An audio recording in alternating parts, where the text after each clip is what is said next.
Warren Buffett runs one of the most successful investment operations in history, and he doesn't watch the news to do it. Not economic forecasts, not market headlines, not expert predictions about what's coming next quarter. None of it. In fact, he said directly that he and Charlie Munger don't discuss macro factors at all. Zero. So while millions of everyday investors are glued to financial news, refreshing their portfolios and making decisions based on whatever the headline says today, the most successful investor alive is deliberately ignoring all of it. Here's what he's doing instead, and why it works. Here's what the news actually does to most investors. It makes them feel like they need to act.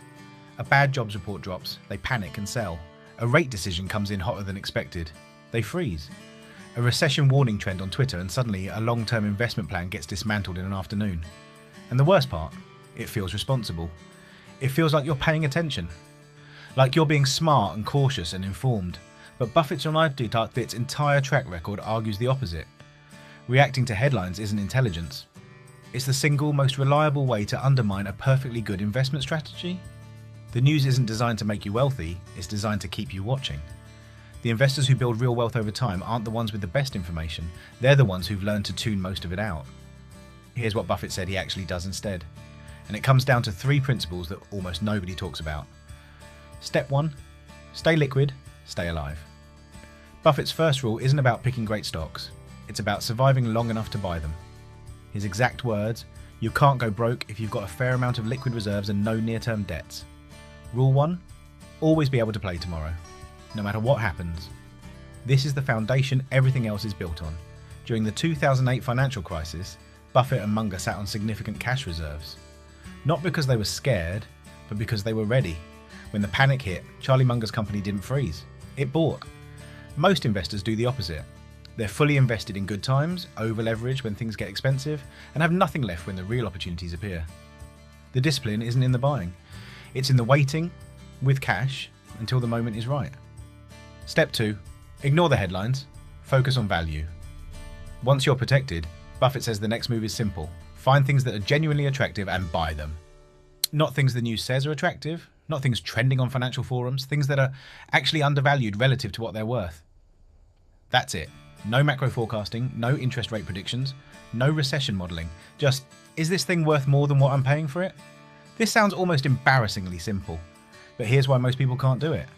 Because it requires ignoring an enormous amount of noise that feels important in the moment and is almost entirely irrelevant over the long term. Buffett has consistently said he doesn't know what markets will do in next month or next year. And he doesn't need to, because he's not betting on the short term. He's buying value and letting time do the work. And here's the bigger picture. The reason Buffett isn't worried about any of this in the long run. Step 3, trust the long game. Buffett doesn't just believe in good companies. He believes in the long-term trajectory of the economy itself. Real GDP per capita in the US has grown roughly 6-fold in Buffett's lifetime, 6-fold. And he expects that trend to continue.